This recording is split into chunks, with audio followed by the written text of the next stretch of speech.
Welcome to the Man of Recaps. This is The Bachelor, Peter the Pilot Season, Episode 1. That's right, I'm back recapping The Bachelor. It may be pretty dumb, but honestly, it's addictive, and I gotta see what happens to my boy Peter. He was my pick for Hannah in last season of The Bachelorette. Honestly, it was a hilarious, drama-filled season. Some of my funniest recaps, linked to those in the description. Long story short, Peter's a sexy pilot. He made it to the top 4 in Hannah's Bachelorette. He's just a real chill, down-to-earth guy, a real family man.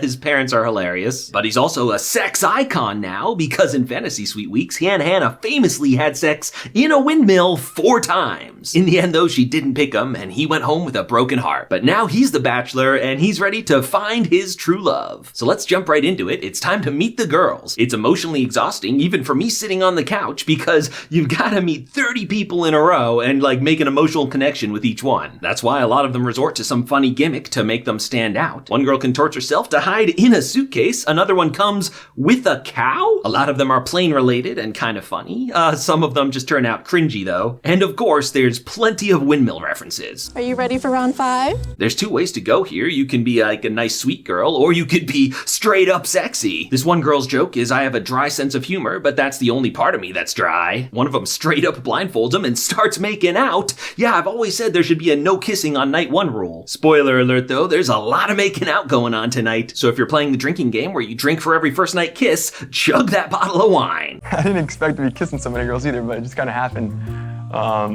Yeah. The last girl out of the limo is a big shocker. It is Hannah Brown herself. What's going on? Is she gonna be on The Bachelor? No, she's just here to say hey and good luck and give him back the little pilot pin that he presented to her on his night 1. That's very sweet and it's good closure, like yes, we were in love, but we're definitely over each other now, we're moving on. At least for now. So then night 1 is underway. Basically, Peter gets to take each girl aside and talk to them for a little bit. One that emerges as a frontrunner is also named Hannah from the South. She's Hannah Ann from Tennessee, and I mean, she's freaking hot. She seems like a real sweetheart. They connect about how much they love their families, but she rubs a lot of the girls the wrong way right off the bat here when she steals 3 sessions with Peter. Yeah, this isn't all fun and games. The first impression rose is on the line, and things get cutthroat. Crazily, there's no set schedule of when they get to hang out with Peter.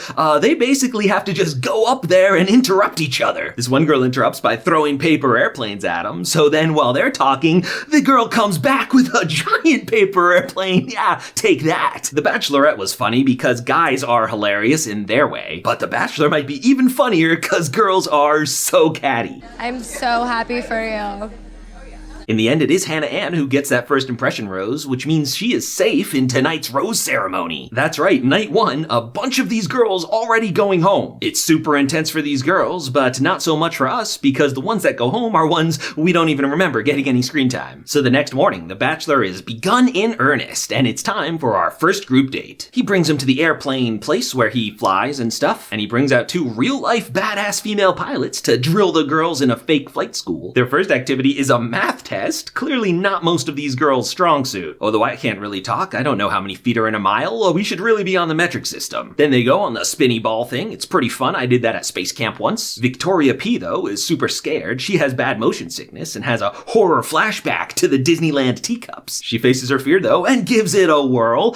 She does immediately barf, but Peter's sweet about it, and later is like, I appreciate you facing your fear, and they make out. This is hours later. She had time to brush her teeth. But then it's a sweet Top Gun style walking shot, because they're doing an airplane-themed obstacle course. This is hilarious because it's The Bachelor, not Survivor. These girls prepared themselves for a lot of sitting around talking about emotions, not for physical activity. But they give it their best try because the winner gets a solo flight with Peter. The final 2 have a tricycle race, but what's this? Kelly's just ignoring the cones, going straight through it. They're trying to call her out for cheating, but Jeff Probst isn't here. No one really cares. It's Kelly who gets the solo flight. This is prime one-on-one time. All the girls really wanted this. And Kelly didn't even really need it. She already met Peter before the show. Yeah, apparently after she was already selected for The Bachelor, she happened to be at a friend's wedding when he happened to be at another event at the same hotel. They met in the lobby and apparently hung out for a bit. To be honest, I'm a little skeptical. I wouldn't be surprised if she stalked him there to get a leg up on the competition. In fact, the hotel they're at for this after date is literally where they met. They reenact that connection, and my my conspiracy theories aside, she seems like a nice girl, and she gets the first date rose. But the other girls are resentful she's had so much time with Peter even before the show started, so she's set herself up as a bit of a villain in the house. The next day is a one-on-one date, and Peter picks Madison. Madison's a championship basketball player from Auburn, Alabama, and whoever gets picked, the girls are all super happy for each other. Now, normally hometowns happens at the very end of the season, and it's a really big deal if you make it that far. Peter's hometown, though, is right down the street from the Bachelor Mansion, so he's taking Madison here right now. Peter's parents have decided to renew their wedding vows right now. He brings Madison as his date, and it's kind of awkward. This is like a big family moment, and she might be going home at any given time, but I guess she made a good first impression on him, and she seems like a nice girl. The next day, it's another group date, and Peter doesn't know what it is yet. It's a mystery. They go into some theater, and who's that on stage? It's Hannah Brown again. She just seems to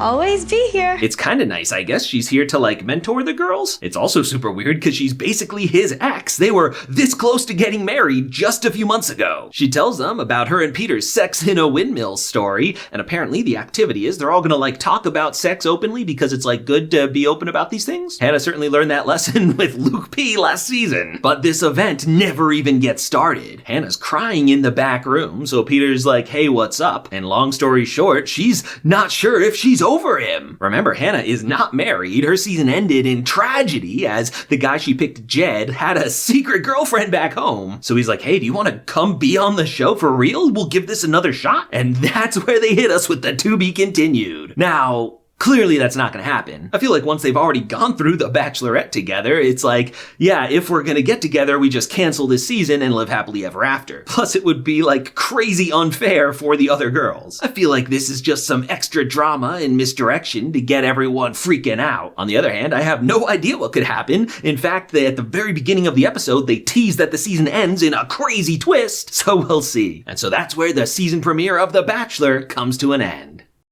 If you like this recap, hit that subscribe button. I'm bringing you the best recaps of TV and movies, so don't miss out.